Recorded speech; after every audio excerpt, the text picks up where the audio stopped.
ஸ்ரீமத் வால்மீகி ராமாயணம் கிஷ்கிந்தா காண்டம் chapter 9. அந்த ரிஷ்ய மூக்க மலையினுடைய அமைதியான சூழல்ல ராமனை நோக்கி சுக்ரீவன் முதுவாக தன்னுடைய மனக்காயத்தை திறக்க ஆரம்பிக்கிறான். அவன் குரல்ல இன்னும் பயமும் அந்த உடைந்து போன அன்போட நினைவும் இருக்கத்தான் இருந்தது. ராமா, வாலி என்னோட அண்ணன். அவன் சாதாரண வானரன் இல்லை, சத்துருக்களை அழிக்கிறதுல ஒப்பில்லாத வீரன். எங்களுடைய தந்தை அவனை ரொம்பவும் நேசித்தார். நானும் அவரை உயிரை போலத்தான் மதித்தேன். அவனுடைய சொற்கள்ல தெரிஞ்சது சில உறவுகள் அதிகாரத்தை விட ரொம்ப பெருசு.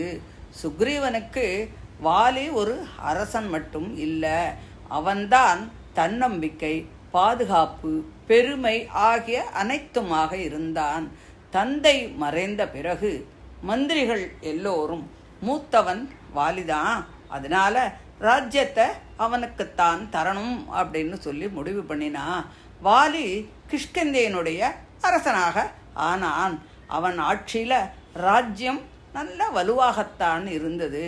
சுக்ரீவன் அந்த ஆட்சியில தன்னை ஒரு சேவகனைப் போலத்தான் நினைத்து கொண்டு இருந்தான்.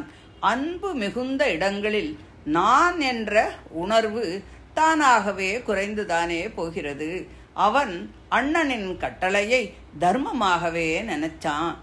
ஆனா உலகத்துல சக்தி அதிகரிக்கும் போது அதை சோதிக்கிறதுக்கு மாயையும் கூடவே எழுகிறது. ஒரு நாளைக்கு மாயாவி என்ற பேராற்றல் கொண்ட அசுரன் இரவு நேரத்தில் கிஷ்கிந்தையின் வாசலுக்கு வந்தான். நகரம் முழுக்க நன்னா அமைதியாக தூங்கிண்டு இருந்தது. திடீர்னு அவன் போட்ட அந்த கர்ஜனையில் அந்த இரவின் அமைதி அப்படியே கிழிஞ்சு போச்சு. வாலி, வெளியே வா, வந்து என்னோடு போர் செய். இப்படி ஒரு குரல். அந்த சவால் வெளிப்புற போருக்கான அழைப்பு மட்டும் இல்லை, அகங்காரத்தின் உள்ளே மறைந்திருந்த தீயை எழுப்பிவிட்டது. உறங்கிக் கொண்டிருந்த வாலி அந்த சத்தத்தை கேட்டான். அவனுக்கு பொறுக்க முடியல. கோபம் உடனே அவனை எழுந்திருக்கச் செய்தது. பெண்களும் சுக்ரீவனும் அவனை எத்தனையோ தடுக்கத்தான் முயன்றார்கள். இது வஞ்சகமாக இருக்கலாம், இப்ப போக வேண்டாம்.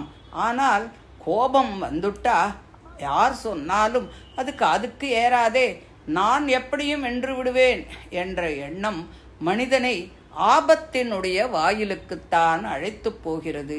வாலி வேகமாக கிளம்புறான். அண்ணனின் மீது இருந்த அளவற்ற அன்பால சுக்ரீவனும் அவனை தொடர்ந்தே போனான். அவர்களை பார்த்த மாயாவி பயந்துதான் போனான். இருளில் ஓடத் தொடங்கிவிட்டான். சந்திரன் உதித்தான். பாதை வெளிச்சமாக ஆனது. இருளில் ஓடும் மாயையை துரத்தும் போது வாழ்க்கை எப்பொழுதும் ஒரு சிறு விவேக ஒளியை தருகிறது அல்லவா? அதை போலத்தான் இதுவும். அசுரன் இறுதியில் புற்களால் மூடப்பட்ட ஒரு பெரிய குகைக்குள்ளே புகுந்தான். வெளியில பார்க்கும்போது அது ஒரு சாதாரணமான இடமாத்தான் இருந்தது. ஆனா அதன் உள்ளே ஆழ்ந்த இருள். அது மனுஷனுடைய மனதில் மறைஞ்ச பகுதியை போலத்தான் இருந்தது. வாலிக்கு ரொம்ப கோபம் வந்துடுத்து. சுக்ரீவா, நீ இங்கேயே காத்துண்டு இரு, நான் உள்ளே போய் அவனை கொன்னுட்டு வரேன். சுக்ரீவனோட மனசு கொஞ்சம் கலங்கித்தான் போச்சு. அவன் அண்ணங்கிட்ட சொல்றான், நீங்க உள்ளே போகாதீர்கள் அப்படின்னு. ஆனா அகங்காரம் யாரை விட்டது? அந்த எச்சரிக்கையை அவன் ஏத்துக்காம வாலி அவனை சத்தியம் பண்ண வச்சு குகைக்குள்ள தானே நுழைஞ்சுட்டான். சுக்ரீவன் குகை வாசல்ல காத்துண்டே இருக்கான். ஒரு நாள் ஆச்சு, ஒரு மாதம் ஆச்சு, காலம் போயிண்டே இருந்தது. 1 வருஷத்துக்கும் மேலாக ஓடி போய்விட்டது. சுக்ரீவன் வாலி சொன்ன இடத்தை விட்டு நகராமல் அங்கேயே தான் இருந்தான். அன்பு சில சமயம் மிக பெரிய தவமாகவே மாறிவிடுகிறது. நம்பிக்கை உள்ளவர்கள்தான் இவ்வளவு நீண்ட நேரம் காத்திருக்க முடியும். ஆனால் அமைதி மெதுவாக பயமாக மாறத் தொடங்க ஆரம்பிச்சது. ஒரு நாள் குகைக்குள் இருந்து ஒரு பயங்கர சப்தம் கேட்டது. அசுரர்களின் கர்ஜனைகள், போரின் அலறல், மரண ஓசை. அதற்கு பிறகு நுரையோடு கூடிய இரத்தம் வெளியே வந்தது. அந்த காட்சி சுக்ரீவனின் இதயத்தை அப்படியே உடைத்து விட்டது. அண்ணன் இறந்து விட்டார். அவன் முழு உண்மையை இன்னும் அறிந்து கொள்ளவில்லை. ஆனால் மனிதன் பயந்தபோது அவன் புத்தி உண்மையை விட கற்பனையை அதிகமாக நம்பத் தொடங்கிவிடும். பயத்தில் நடுங்கிப் போன சுக்ரீவன் ஒரு பெரிய பாறையை உருட்டி குகை வாயிலை மூடிவிட்டான். அது அவன் செய்த துரோகமா? இல்லவே இல்லை. துயரத்தில் எடுக்கப்பட்ட ஒரு தவறான முடிவு.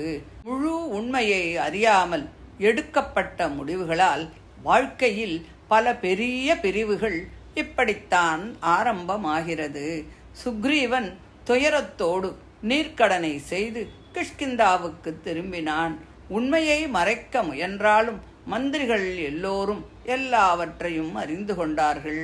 ராஜ்யம் காலியாக இருக்க முடியாது என்று அவர்கள் எல்லோரும் முடிவு பண்றா. அவள்லாம் சுக்ரீவனை அரசனாக ஏற்படுத்தினா. ஆனா விதி ஒன்றும் முடியலையே. ஒரு நாளைக்கு வாலி திரும்பி வந்துட்டான். அவன் மாயாவியை வென்றுவிட்டு வெளியே வந்தான். ஆனா குகை வாயில் மூடி இருந்ததால ரொம்ப கஷ்டத்துக்கு பிறகுதான் அவன் வெளியிலே வந்தான். அவன் கிஷ்கிந்தாவுக்கு வந்து பார்த்த காட்சி, சுக்ரீவன் சிம்மாசனத்தில் உட்கார்ந்துருக்கான். அந்த ஒரு நிமிஷம் அவனுடைய மனசுல சந்தேகத்தை ஏற்படுத்திவிடுத்து. சுக்ரீவன் என்னை வஞ்சித்து விட்டான். சந்தேகம் உள்ளே நுழைஞ்சுட்டா அன்பின் நினைவுகள் அப்படியே மறைஞ்சு போயிடும். கோபம் அவன் கண்களை செவப்பாக ஆக்கிடுத்து. சுக்ரீவனின் மந்திரிகளை கட்டி வைத்து கடுமையாக பேச ஆரம்பிச்சான். ஆனா சுக்ரீவன் எதிர்த்து ஒரு வார்த்தை கூட பேசல. ராகவா, நான் அவனை எதிர்க்க முடியும். ஆனா என் அண்ணன் அவன். அந்த மரியாதை என் மனசை கட்டி போட்டுடுத்து. இதுதான் சுக்ரீவனோட வேதனை. அவன் ராஜ்யத்துக்காக எந்த போராட்டமும் செய்யலை. அன்பை இழக்கிறதுக்கு அவன் விரும்பவும் இல்லை. வாலி நகருக்குள்ள வந்தபோது சுக்ரீவன் அவனுடைய பாதத்துல விழுந்தான். தன்னுடைய கிரீடத்தால் அவன் பாதங்களை தொட்டு வணங்கத்தான் செய்தான். ஆனால் கோபம் மனச மூடிட்டா பணிவு கூட தெரியாதே. வாலியின் மனசு கரையவே இல்லை. அன்பு இருந்த இடத்துல சந்தேகம் பிறந்தெடுத்து. சந்தேகம் வந்த இடத்துல பிரிவும் பிறந்தது. அந்த பிரிவை சரி செய்ய மனித வலிமை போரவில்லை. அதனால்தான் தர்மமாகிய ராமன் சுக்ரீவனின் வாழ்க்கைக்குள்ள வந்தார். ஏன் அப்படின்னு கேட்டா, ஜீவன் தனியாக அகங்காரத்தை வெல்வது என்பது நடக்காத காரியம்.